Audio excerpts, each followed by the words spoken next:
بسم اللہ الرحمن الرحیم۔ السلام علیکم۔ خدائے بزرگ و برتر نے اس کرۂ ارض پر انسان کو اشرف المخلوقات بنا کر بھیجا ہے، جس کو اچھائی اور برائی کی تعلیم دینے اور معرفت الہی سے روشناس کرانے کے لیے انبیاء اور آسمانی کتب اور صحائف کے ذریعے مدد فراہم کی،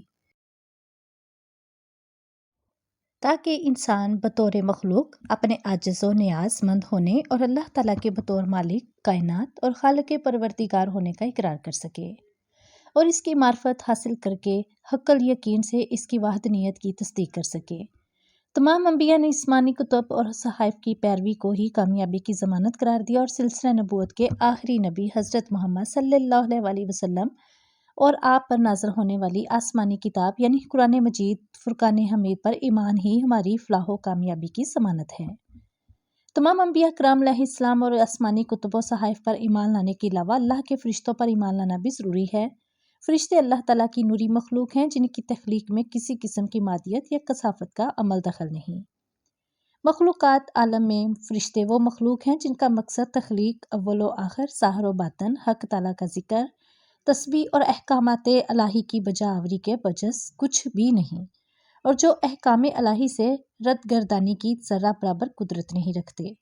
تمام فرشتے اپنی تخلیق سے فنا ہونے تک حمد و ثنا میں اور احکام الہی کی بجا آوری میں مشغول رہیں گے۔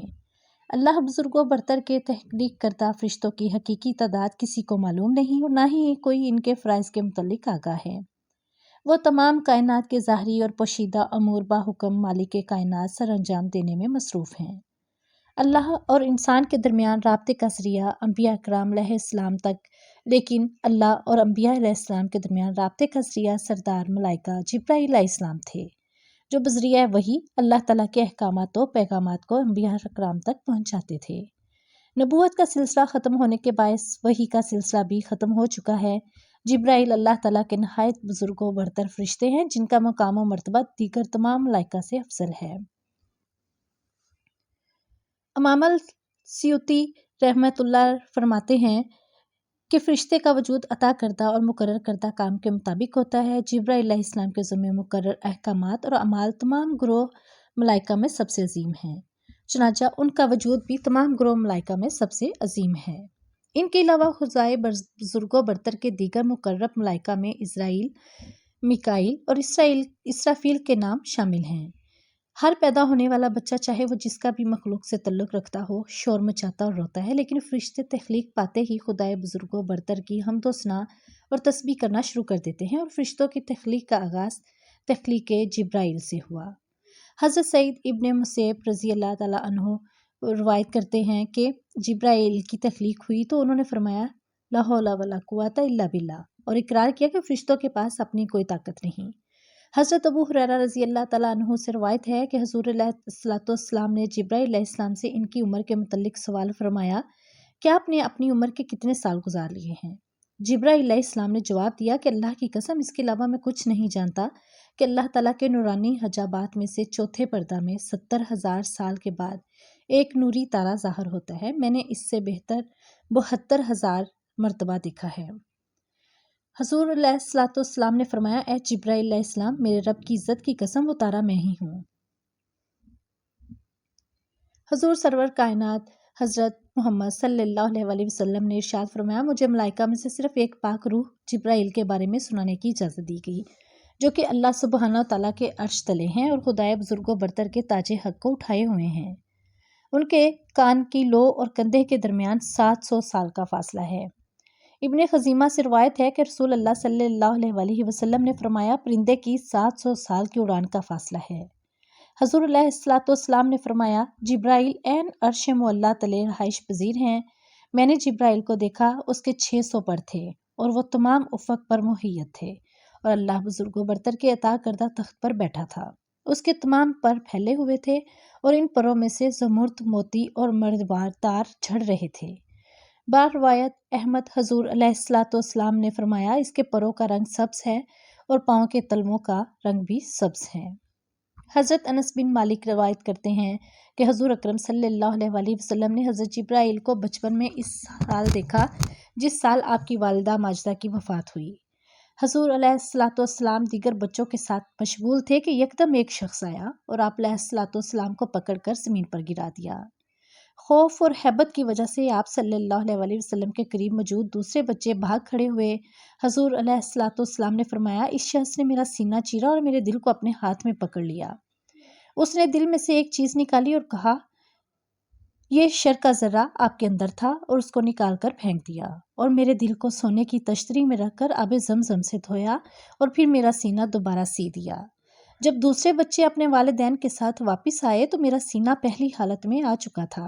اس وقت حضور علیہ الصلوۃ والسلام کی عمر مبارک 6 سال تھی۔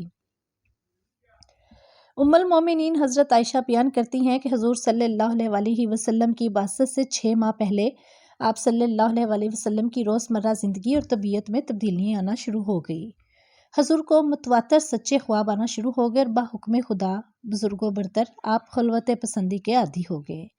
آپ نے تنہائی میں عبادت کے لیے غار ہیرا جانا شروع کر دیا، جو کہ مکہ سے 2 گھنٹے کی پیدل چڑھائی پر واقع ہے، اور یہیں آپ صلی اللہ علیہ وسلم نے ایک دن جبرائیل کو غار ہیرا کے دروازے پر انسانی شکل میں دیکھا۔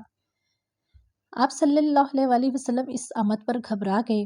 جبرائیل نے حضور علیہ الصلوۃ والسلام کو سینے سے لگایا اور وحی کے الفاظ ادا کیے، اقرا۔ حضور علیہ الصلوۃ والسلام اس واقعہ سے ہیبت زدہ ہو گئے اور تمام واقعہ اپنی رفیق حیات حضرت خدیجہ سے بیان کیا، جو انہیں ورقہ بن نوفل کے پاس لے گئیں، جنہوں نے تصدیق کی کہ یہ وہی قاصد ہے جو دیگر انبیاء پر احکام الہی لے کر نازل ہوتے رہے۔ اس واقعہ کے بعد حضرت جبرائیل حضور علیہ الصلوۃ والسلام کے وصال تک آپ کے پاس تشریف لاتے رہے اور حکم خدا مختلف مواقع پر خدمات سر انجام دیتے رہے۔ ابو جہل نے ایک موقع پر بتوں کی قسم کھائی کہ اگر حضور علیہ الصلوۃ والسلام نے اس کے سامنے نماز پڑھی اور سجدہ کیا اور خدائے یکتا کا ذکر کیا تو وہ نعوذ باللہ حضور علیہ الصلوۃ والسلام کو قتل کر دے گا۔ جب حضور علیہ الصلوۃ والسلام اس کے سامنے تشریف لائے اور کعبہ کی طرف رخ کر کے نماز شروع کی تو ابو جہل حضور علیہ الصلوۃ والسلام کی طرف لپکا، لیکن یکدم چہرے پر ہاتھ مارنے اور چیخیں مارنے لگا اور پھر واپس دوڑ گیا۔ جب اس سے پوچھا کہ کیا ہوا تو کہنے لگا، میں نے محمد اور اپنے درمیان آگ کا دریا دیکھا اور اس کی گرمی محسوس کی۔ حضور علیہ الصلوۃ والسلام نے فرمایا، اگر وہ کوشش کرتا تو جبرائیل اسے قتل کر دیتا۔ حضور علیہ الصلوۃ والسلام نے مزید ارشاد فرمایا، ہر نبی کے 2 دنیاوی اور 2 آسمانی رفیق ہوتے ہیں۔ میرے آسمانی رفیق جبرائیل و میکائیل اور دنیاوی رفیق ابو بکر اور عمر ہیں۔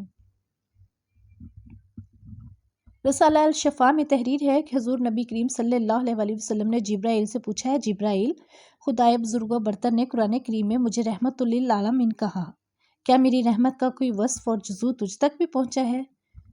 جبرائیل نے کہا، اے محمد صلی اللہ علیہ وسلم، آپ ہی کے ذریعے مجھے اپنے مقام کا تحفظ حاصل ہوا۔